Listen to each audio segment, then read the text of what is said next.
안녕하세요. 세종사이버대학교 소프트웨어공학과 한미연입니다. 자, 이번 강좌에서는 21년 2회 실행된 정보처리기술 실기 시험에서 데이터베이스와 프로그래밍을 중심의 문제를 풀어보도록 하겠습니다. 자, 첫 번째 문제는 네트워크 장치를 필요로 하지 않고 네트워크 토폴로지가 동적으로 변화되는 특징이 있으며 응용 분야로는 긴급구조, 긴급회의, 전쟁터에서의 군사 네트워크에 활용되는 네트워크는, 자, 이건 신규 용어는 좀 계속 정리를 해보셔야 되겠죠? 자, 이거는 많이 다 들어보셨을 거예요. 그림에서 보시면 알겠지만 지금 배, 비행기, 지금 뭐 이동되는 도로나 이렇게 하는 거를 우리가 애드옥이라고 부릅니다. 조금 더 살펴본다면 유선망을 구성하기 어렵거나 단기간 사용하는 경우 이제 애드옥 네트워크를 쓰는 걸 애드옥이라고 하는데, 자, 보통 우리가 쓰고 있는, 우리가 평소에 쓰는 무선랜 같은 건 보통 인프라스트럭처럴 네트워크라고 하죠. 이렇게 AP 라우터에서 이렇게 통신을 우리가 합니다. 자, 다양하게 하죠. 하지만 애드옥 네트워크에서는 어떻게 해요? 기본이 되는 게 없이, 자, 이렇게 단말기들끼리 이렇게 통신을 합니다. 자, 이게 바로 애드옥 네트워크죠. 그래서 네트워크 장치 필요하지 않고 긴급하게 구성할 수 없을 때 사용하는 네트워크를 우리는 애드옥이라고 합니다. 자, 다음 문제 보시겠습니다. 트랜잭션 특징 중 원자성에 대해 약술하십시오. 약술하라고 써 있지만 그렇게 많은 문장이 필요하지 않아요. 자, 이렇게 원자성은 뭐였어요? 트랜잭션 자체가 어떤 데이터베이스의 변화를 가져오는 거죠. 그 중에 트랜잭션 특징이 ACID 해가지고 네 가지 특징이 있는 걸 그 필기에서 때 말씀드렸죠. 여기서는 그 중에서 하나의 특징인 원자성에 대해서 묻고 있습니다. 그러니까 이 지금 상황은 고속버스표 지금 예매하고 있는 상황이에요. 7번하고 8번을 지금 예매를 하고 있는데 지금 값이 잃은 좌석이 남아있다는 뜻이에요. 그래서 지금 이제 돈을 내고 지금 결제를 진행하고 있습니다. 그래서 업데이트해서 이제 좌석 값을 하나 샀고, 그다음에 8번 값을 사고, 이제 이걸 동시에 좌석을 체크해 온 다음에 그 다음에 돈을 내겠죠? 하고 커밋을 했어요. 그럼 어떻게 돼요? 두 개 좌석을 산 거죠. 하지만 이런 경우는 없다는 거죠. 7번 좌석은 샀는데 8번 좌석은 그대로 있고, 반대로 8번 좌석은 샀는데 7번 좌석은 그대로 있는 경우는 없어요. 여러분들이 그 좌석 두 개를 할 때는 어떻게 돼요? 두 개를 다 사는 경우가 있는 거죠. 지금과 같이 커밋을 한 경우에는, 자, 이런 경우는 바로 올인 경우입니다. 자, 근데 지금 동생하고 가려고 중고생 이렇게 하고 있는데 지금 똑같은 상황이에요. 그래서 7번 좌석을 사고, 자, 그 다음에 8번 좌석을 샀어요. 8번 좌석을 샀는데 동생이 못 간다 그래서 롤백을 시켰습니다. 자, 롤백을 시키니까 어떻게 되겠어요? 이걸 취소하게 되는 거죠. 그러면 좌석이 팔렸다가 롤백이 되면 다시 원래대로 돌아가야 되겠죠. 자, 이렇게 nothing인 경우가 있습니다. 그래서 바로 원자성의 의미는 모두 다거나 아니면 모두 다 아니거나의 경우를 얘기해요. 그래서 이걸 약술하시려면 트랜잭션 결과가 모두 반영되거나 아니면 전혀 반영되지 않는다는 것을 어떤 식으로든 기술하시면 될 것 같습니다. 그래서 짧게 쓰면 all or nothing이 되겠죠. 자, 다음 문제 보시겠습니다. 정규형 중에서 부분 함수적 종속성을 제거하여 완전 함수적 종속을 만족하는 정규형은, 자, 지금 문제의 경향이 1NF부터 BCNF, 4NF, 5NF까지 지금 나오고 있거든요. 그 내용 전체를 완벽하게 모르시다고 하시더라도 그 부분, 그 내용 정리는 좀 해두셔야 할 것 같아요. 자, ENF는 이런 거였어요. 이제 1NF이고 기본 키가 아닌 모든 속성이 기본 키에 대하여 완전 함수 종속을 만족하는 정규형, 부분 함수 종속 제거. 이게 무슨 말이냐면 어떤 이상 현상이 생기는 거냐면 네트워크 수강료가 15원에서 5원으로 인하했어요. 지금 업데이트 갱신 이상이 생깁니다. 지금 문제가 스폰지밥도 네트워크를 듣고 있고 지금 징징이도 네트워크를 듣고 있죠. 뭐 그 외에 뭐 3만 명이 듣고 있다고 친다면 지금 이 수강료가 인하될 경우 스폰지밥은 5원으로 깎아줬는데 징징이는 못 깎아줄 수도 있겠죠. 자, 이런 걸 바로 업데이트 갱신 이상이라고 하죠. 그래서 얘를 어떻게 하면 될까요? 이거를 나누어서 각각의 이름 과목으로 하고 과목에 따른 수강료를 이렇게 네트워크를 이렇게 준다면 이거를 과목을 5로 인하할 경우에 이 데이터만 수정하면 아무 문제 없이 모든 데이터에 다 반영이 되겠죠. 자, 이게 바로 ENF죠. 자, 그래서 부분함수적 종속성을 제거하는 거를 우리가 제2정규형 ENF라고 합니다. 자, 제가 짧게 한번 정리해 봤는데 이 과정은 그래도 한번 다 암기하셔야 될 것 같아요. 1정규형은 도메인이 원자값이고 지금 부분함수 종속 제거한 게 2정규형이죠. 정말 가장 많이 나오는 3정규형, 이행적 함수 종속 제거 진짜 많이 나오죠. 최근 들어 많이 나오는 BCNF, 결정자이면서 후보키가 아닌 것, 그다음에 4NF도 나온 적이 있고요. 다치 종속 제거, 자, 5NF도 나온 적이 있습니다. 자, 요거는 좋건 싫건 다 암기하셔야 될 것 같아요. 자, 다음 문제 보시겠습니다. 다음은 테이블을 수정할 때의 상황입니다. SQL 보기에서 괄호 안에 알맞은 문장을 넣으세요. 자, 여기 보시면 수정할 때죠. 수정할 때 뭐가 들어갈까요? 업데이트가 들어가겠죠. 자, 테이블명 컬럼 값에 where 점수가 들어가니까 업데이트가 들어가요. 자, 튜플 내용을 갱신할 때인데, 자, 이런 DEPT 테이블에서 만약에 로케이션에 DEP 테너가 60인 것을 로케이션을 100으로 바꾸겠다. 지금 업데이트 문장이 그거죠? 그럼 어떻게 바뀌겠어요? 요 부산이 이렇게 100으로 바뀌겠죠. 자, 그 다음에 롤백을 시켰습니다. 그럼 어떻게 돼요? 대구가 다시 이전으로 실행 취소죠. 부산이 될 겁니다. 자, 이렇게 업데이트는 커밋 시킬 수도 있고 롤백 시킬 수도 있죠. 자, 여기서 이렇게 업데이트, 그 다음에 셋입니다. insert into도 많이 물어봐요. 다시 보시면 수정할 때는 업데이트가 들어가고 특정 칼럼에 어떤 값을 넣을 때는 set을 넣겠죠. 네. 자, 조인 문제는 좀 어려울 것 같은데 이게 이너 조인, 뭐 아우터 조인 해가지고 나왔는데 요거는 내용을 물어보지는 않은데 좀 까다로웠을 것도 같아요. 왜냐면 조인은 이제 제대로 잘 공부가 안 되시면 이게 또 좀 빈칸 채우기는 좀 쉽지 않을 것 같은데 또 한번 보죠. 자, 문제가 그렇게 나왔어요. 지금 조인에서는 이너가 생략된 거예요. 그래서 우리가 알고 있는 그냥 상식적인 조인입니다. 지금 테이블명 1, 테이블명 2에서 프롬들에서는 뭐냐면 얘기하는 거는 연결할 어떤 테이블들을 연결할 건지 테이블명을 쓰고요. 그 다음에는 이 on에서는 뭘 쓰냐면 테이블명의 어떤 칼럼과 또 어떤 테이블에 어떤 칼럼을 쓸 건지 연결할 컬럼을 기술합니다. 그 빨간 줄 보시죠? join on입니다.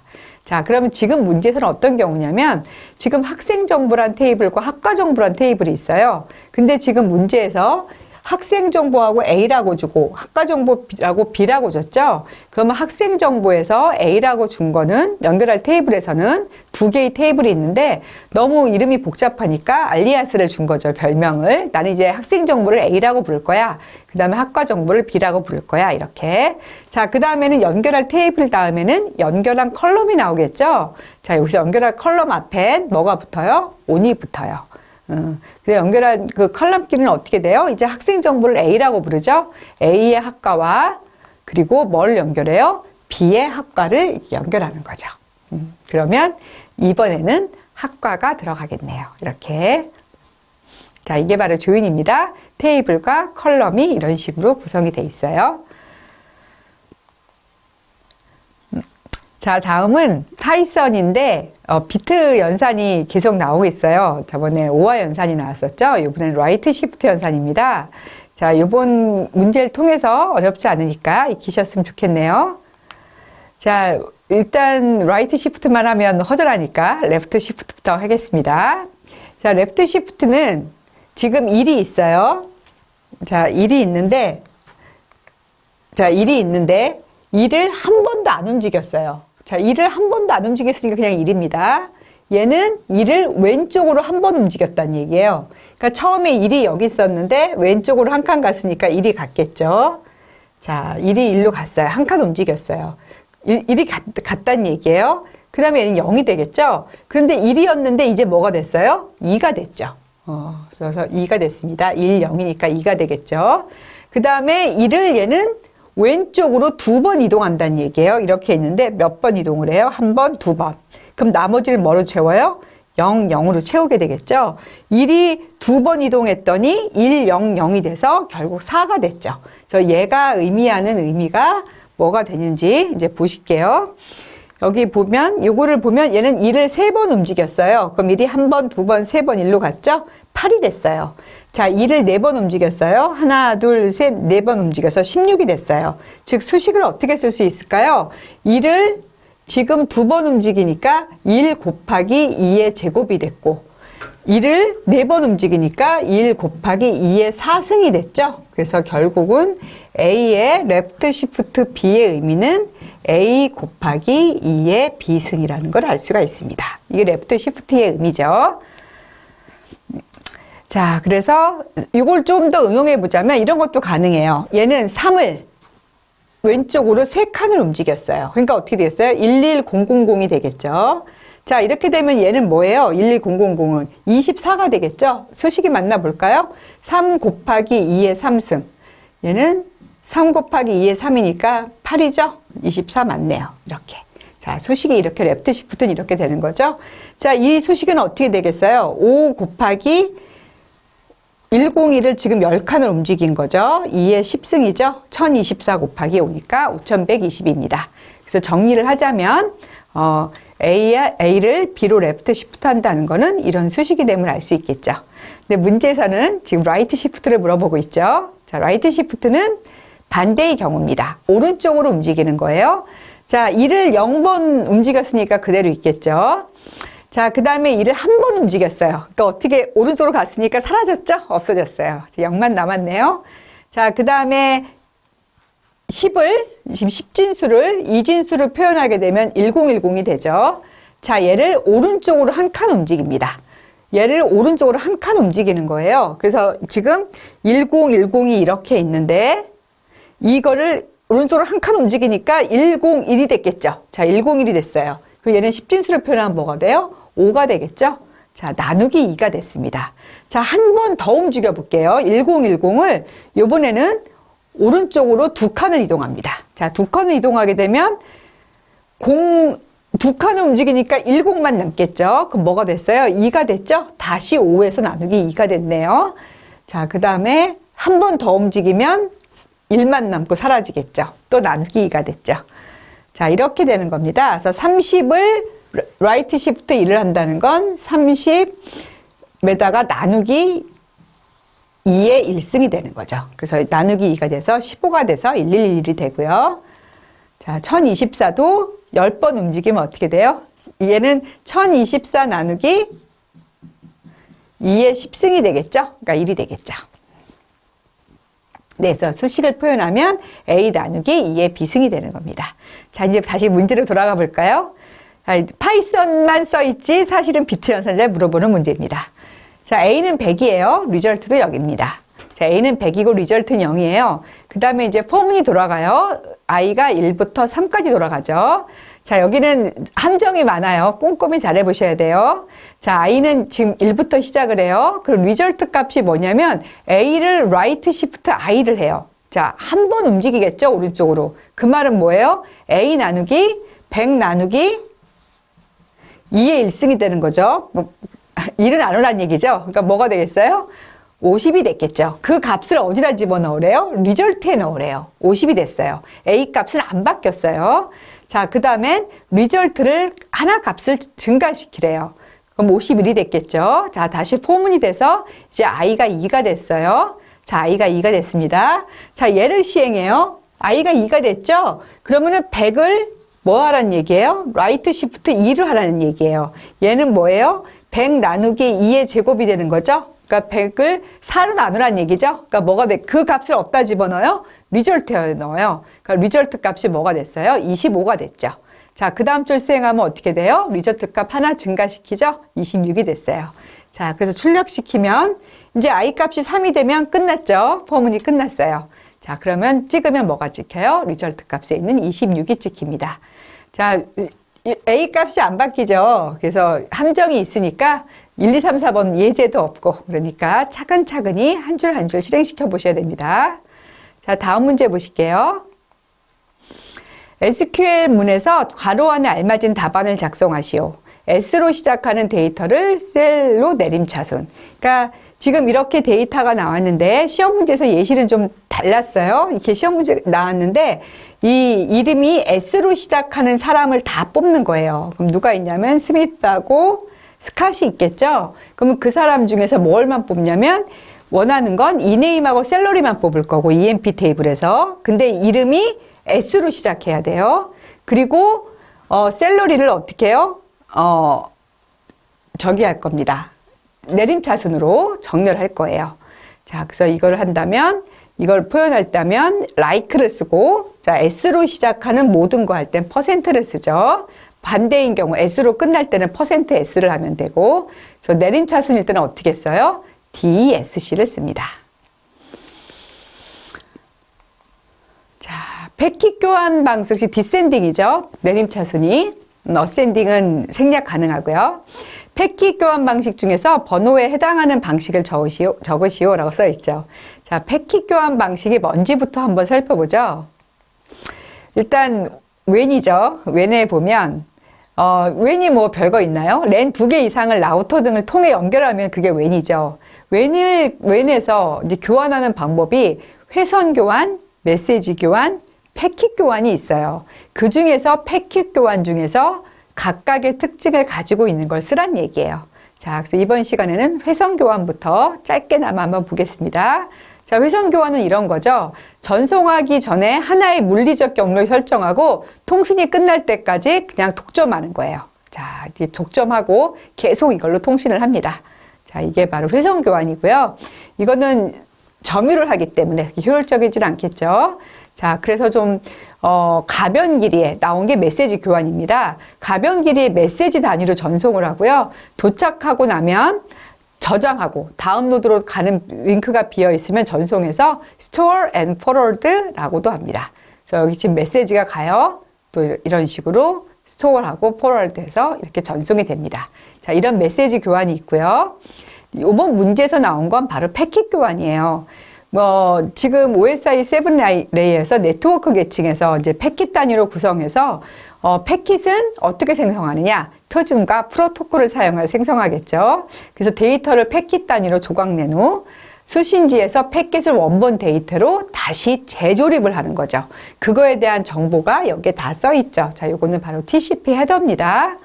자, 무슨 순서다, 뭐, 너는 몇 번째다, 뭐, 이런 거에 대한 내용을 다 써가지고 가죠. 떠나죠. 길을 갈 때. 자, 이 패킷 교환 방식의 두 가지를 볼 수가 있는데, 데이터그램이 있어요. 첫 번째. 데이터그램은 이거예요. 패킷 단위로 지금 보면 크기가 똑같죠? 1, 2, 3이. 무슨 이삿짐 센터에서 상자 크기 똑같은 것처럼 1, 2, 3 이렇게 똑같은 크기에다가 데이터를 나눴어요. 그리고 길을 떠나는 거예요. 각자 가는 길이 다릅니다. 1은 가서 먼저 도착했네요. 근데 3이 먼저 떠났어요. 어떻게? 3도 도착을 했어요. 그 다음에 이제 2가 가는 길이 다 다르네요. 살아서 만나자 이렇게 되는 거죠. 보니까 1, 2, 3이 갔는데 도착했더니 1, 3, 2가 됐어요. 그럼 어떻게 되겠어요? 도착지에 대해서 우리 순서 이거 아닌데? 하고 다시 재조립해야 되겠죠? 자, 이게 바로 데이터그램 패킷 스위칭입니다. 그래서 재결합해서 UDP 생각하시면 될 것 같아요. 자, 그리고 버추얼 서킷 패킷 스위칭이 있어요. 그래서 지금 전송자가 이렇게 돼 있을 때 이렇게 가상으로 회선을 이렇게 만듭니다. 그래서 우리는 이제부터 이렇게 통신할 거야. 그리고 또 여기도 이렇게 통신해서 가상 회선을 만드는 버추얼 서킷 패킷 스위칭도 있습니다. 자, 그러면 데이터그램하고 버추얼 서킷을 봤죠? 자, 문제 한번 볼까요? 패킷 교환 방식 중에서 번호에 해당하는 방식, 목적지 호스트와 미리 연결하러 통신하는, 먼저 연결해놓고 연결하는 게 바로 마지막에 보여드렸던 가상회선 방식, 버추얼 서킷이었죠. 자, 헤더에 붙어서 개별적으로 살아서 만나자 가서 재조립하는 바로 데이터그램 방식이 있었습니다. 이거 외에도 아까 처음에 언급한 메시지 교환 그리고 회선 교환이 있다는 것도 기억해 두세요. 자, 다음 문제 보시겠습니다. 병행 제어 기법 중 접근한 데이터에 대한 연산을 모두 마칠 때까지 상호 배제하는 기법을 무엇이라는지 작성하시오. 이게 필기에서는 스탬프 기법, 다중 버전 기법이 충분히 이것도 마찬가지죠. 다 골고루 계속 나오고 있죠. 그래서 병행제어 기법은 다 알고 계셔야 될 것 같아요. 상호 배제하는 거를 제가 그때 설명을 이걸로 드렸었죠. 엄청 싸 쇼핑몰로. 지금 이 사람이 쇼핑을 구두를 사러 왔는데 백화점 문 전체를 닫는 거예요. 다른 사람들이 쇼핑 못하게 고작 구두만 사러 왔는데, 자, 이렇게 되면 어떻게 돼요? 락킹 단위가 큰 거죠. 다른 사람은 못 써요. 근데 구두 하나 샀어요. 그러면은 제어는 되게 간단하지만 다른 사람들은 기다려야 되겠죠. 병행성은 감소합니다. 자, 이게 바로 상호 배제죠. 자, 이 사람은 구두를 사러 왔어요. 그럼 구두만 락킹을 걸고, 자, 그럼 이 사람은 구두를 살 동안 딴 사람들은 딴 쇼핑을 할 수 있습니다. 병행적으로. 이 사람 양말 살 것 같아요. 그럼 양말을 또 락킹을 걸어요. 병행은 어떻게 됐어요? 단위가 작으니까 제어는 좀 힘들겠지만 병행성은 증가하겠죠. 자, 이런 걸 상호 배제하는 걸 우리가 락킹이라고 합니다. 병행 제어 기법 중 모두 마칠 때까지. 이 외에 다른 기법은 제가 필기 풀이할 때 설명드렸습니다. 참고하세요. 다음은 C 언어에 관한 소스 코드예요. 실행 결과값을 한번 써볼까요? 이거는 보기 드물게 아주 간단하고 쉬운 문제를 줬네요. 자, 여기 보면 처음에 이제 MP라는 요 함수를 부르죠. 뭘 부르냐면 2하고 10을 가지고 부릅니다. 자, 그러면 MP라는 함수가 이제 스택에 열리겠죠? 그러면 이제 얘는 여기로 돌아갈 거, 이게 다 끝나고 나면 여기로 돌아올 거라고 표시해주고, 그 다음에 빈손으로 안 왔죠? 2하고 10을 갖고 왔어요. 그럼 베이스에 2를 넣고 EXP에 10을 넣습니다. 자, 그 다음에 여기 이제 시작하면 RES가 1 들어가고 이제 포문이 돌아가죠? 포문이 돌아가면서 10이 되기 전까지 얘를 수행하겠죠. 자, 그럼 I가 0부터 9까지 계속 뭐를 해요? RES하고 RES가 처음에 1이었죠. 여기가. 자, 여기서 아까 처음에 시작값이 여기가 1이었어요. 자, 여기가 처음에 1이었죠. 1로 시작해서 포문을 돌리면서 얘를 계속 곱해주는 거죠. 얘를 곱하고 그 다음에 I 값하고 RES과 베이스 값을 계속 곱하는 거죠. 2 곱하기 4를 곱하고 4 곱하기 2를 곱하고 8에서 2를 곱하고 다시 2를 곱하고 다시 계속 곱하면 9까지 가면 1000번이 곱해지니까 1024가 저장이 되고 리턴할 때 이 값을 가져가겠죠. 자, 리턴하면서 1024를 가져가서 찍으면 답이 RES는 1024가 들어갈 겁니다. 자, 이거는 다른 문제보다 난이도가 확실히 낮은 것 같아요. 자, 다음 문제도 또 마찬가지예요. 자, 얘는 클래스 내에서 객체 생성 없이 사용할 수 있는 메소드로서 출력 결과가 다음과 같을 때 괄호 안을 채우시오. 자, 얘는 넘이 0보다 크냐 물어봐서 포지티브인지 네거티브를 물어보는 건데 객체 생성을 하지 않고 사용한다는 거죠. 그럼 앞에 괄호 안에 뭐가 들어갈 것이냐에 대한 문제예요. 자, 요거를 좀 문제가 다양하게 나올 수 있을 것 같아서 제가 예제 하나를 좀 복잡해 보이긴 한데 한번 준비해 봤습니다. 자, 이제 스태틱, 우리가 얘기하는 흔히 전역이죠. 전역 변수. 자, 여기 보시면 변수와 여기 스태틱이라고 전역 변수 제가 이름을 I am static이라고 줬어요. 그 다음에 이름을 또 여기 스태틱이라고 선언한 메서드가 보이시죠? 그래서 얘 이름도 스태틱 메서드라고 이름을 줬어요. 알아보기 좋으시라고. 자, 이렇게 선언된, 자, 여기 보시면 스태틱 샘플이란 클래스가 있어요. 그리고 여기는 이제 메인이 들어간 클래스가 있죠. 그럼 처음에 생길 때 요 부분이, 요 스태틱 샘플에 대한 요 전역 부분이 이렇게 공간에 모셔집니다. I am static에 지금 있고, 그 다음에 스태틱 메서드 assign 100이라는 메서드가 있어요. 자, 이제 그 다음에 이제 시작을 해요. 자, 처음에 이제 메인이 시작되면서 뭐를 하냐면 스태틱 샘플이라는 클래스를 가지고 객체를 만들어서 S1이 가리키게 하죠. 그럼 스태틱 샘플로 만드는데 여기에는 인스턴스가 non-static이라는 인티저가 있고, 그리고 이렇게 메서드가 assign 10, assign 20이 있습니다. 자, 그러면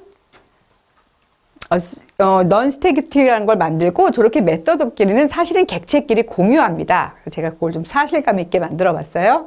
그리고 이걸 200번 여기서 가리키죠, 여기서. 그 다음에 그 다음 줄이 S1에서 그러면 이제 이 객체끼리 공유하는 assign 100과 assign 10과 assign 20이라는 메서드가 이렇게 또 차지하는 공간이 있어요. 자, 이제 그 다음 번째 줄 실행할 거예요. 그럼 S1에 non-static을 하면 S1이 가리키는 non-static에다 뭘 집어넣냐면 1을 집어넣고 S1에 가보면 assign 10을 실행시키래요. assign 10이 뭐 하는 애냐면 IM static에 10을 집어넣으래요. 여기다가. 그럼 얘는 전역에 있으니까 다 사용할 수 있겠죠? 그럼 어떻게 10을 이렇게 집어넣습니다. 자, 그 다음에 S1에 IM static에 200을 집어넣으래요. 그럼 S1의 IM static은 저기에 200이 들어가겠죠. 자, 그 다음엔 객체를 또 하나 만듭니다. new static sample로. 자, 이렇게 만들어서, 이름이 non-static instance가 들어가고, 요 메서드는 같이 시행하겠죠? 그래서 얘는 300번지라 이렇게 가리킬 거예요. 자, 그럼 S2에서 non-static을 하면, 여기에 2가 들어가고, A2에 assign 20을 하면, 여기서 assign 20이면 제가 시행되겠죠? IM static에 뭐가 들어갈까요? 여기가 다시 20이 들어가겠죠. 그 다음에 S2에서 static method assign 100이 실행이 되겠죠. 객체 안 만들고 바로 실행이 되죠. 자, 그렇게 되면 여기에 다시 이게 실행이 돼서 IM static에 100이 들어갑니다. 자, 그래서 찍어보면 S1에서도 IM static과 S2에서 보는 IM static이 같죠? 다 100이에요. S1의 non-static은 1이고 S2의 non-static은 2예요. 얘네들은 객체니까 각각 값을 각자가 갖고 있지만 얘는 공유하는 값입니다. 그래서 찍으면 어떻게 찍어요? S1에서 IM static을 봐도 100이고 S2에서 IM static을 봐도 100입니다. 네. 자, 이게 바로 static 메서드고 이게 바로 static 변수가 되는 거죠. 자, 그래서 객체를 생성할 필요 없이 바로 출력 결과가 나오려면 선언할 때 앞에 static이라고 붙여야 됩니다.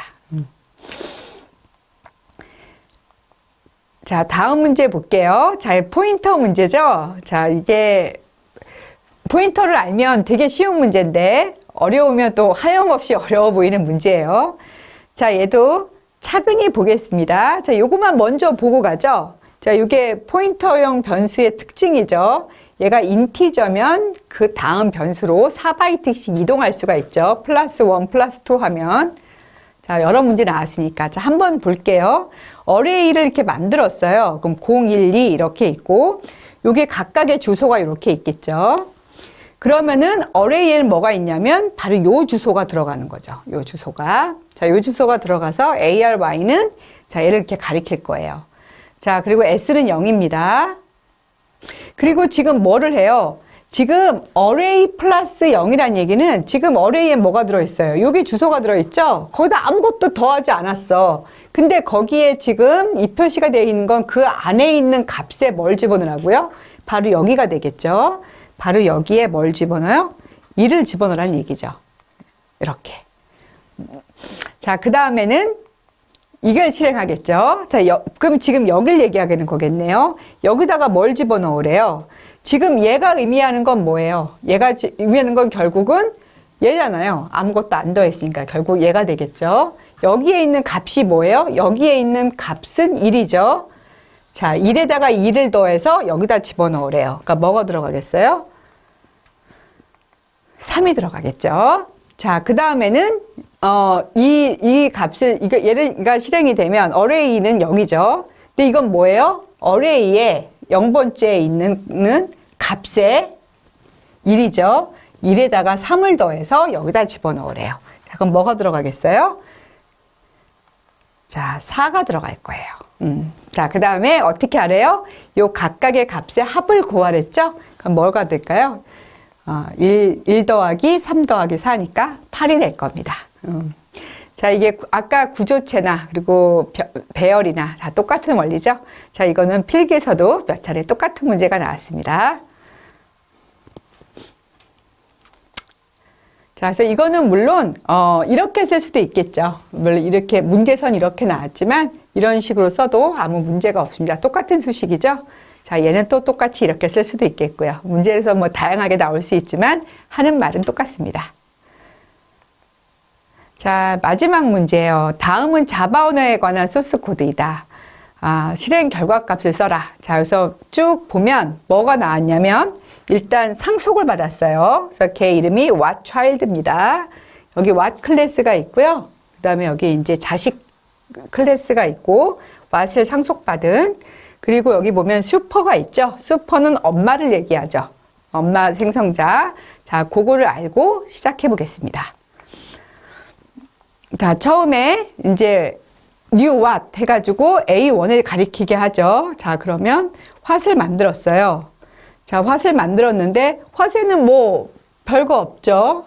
what을 만들었는데 what 안에 있는 게 저기 문제의 핵심인 요거 sum 함수를 읽어놨습니다. x 플러스 y를. 자, 이걸 A1이 가리키고요. 자, 그 다음에 A2에서 new what child로 만들어요. what child로 만들어요. 자, what child로 만듭니다. 근데 얘 누굴 상속받아요? what을 상속받죠? 그리고 지금 이 son과 son이 지금 이름이 똑같죠? 자, override 됐어요. 자, override 됐는데, 그러면 what child는 어떻게 만들어지냐면, what child 만들어지는데, 일단 부모께 있고요. 그 다음에 내가 거기다가 override를 했어요. 자, 그래서 이거는 부모가 상속해 준 거, 이건 내 겁니다. 보통 같은 경우에는 내 걸 쓰죠. 똑같이 되면. 근데 문제에서 어떻게 됐냐면, 여기서 슈퍼를 불러요. 이게 슈퍼가 엄마죠. 엄마 하고 이제 엄마를 불러요. 자, 그럼 이제 한번 문제를 풀어볼게요. 이제 찍으래요. 뭘 찍으냐면, A1이 가리키는 건 여기 what 객체가 되겠죠. 3하고 2를 가져가래요. A1의 son이니까 얘가 실행되겠죠. 자, 3하고 2를 가져가니까 두 개를 더해서 자, 5가 될 거예요. 자, 그 다음에 뭘 시행하냐면 A2에서 son을 실행시키래요. 그럼 A2에서 1이 가서 son을 실행시키려고 보니까 오버라이드 돼 있으니까 본인께 우선이겠죠. 자, 본인 걸 수행하러 갔어요. 본인 걸 수행하니까 어떻게 수행해요? 3하고 2가 가니까 3 마이너스 2 3 마이너스 2에다가 뭐를 하래요? 더하기 엄마에 있는 son을 부르래요. 엄마에 있는 son을 실행시키면 또 3하고 2가 같겠죠? 그럼 3하고 2가 갔으니까 5가 됐죠. 자, 그래서 3 마이너스 2 5 더하기 5에서 답은 6입니다. 자, 그래서 이 두 개가 더한 값이 출력되므로 답은 11이 될 거예요. 네. 자, 세 개의 언어까지 다 고루 풀어보는 시간이었습니다. 자, 나머지 문제들은 다른 과정에서 풀어보도록 하겠습니다. 수고 많으셨습니다.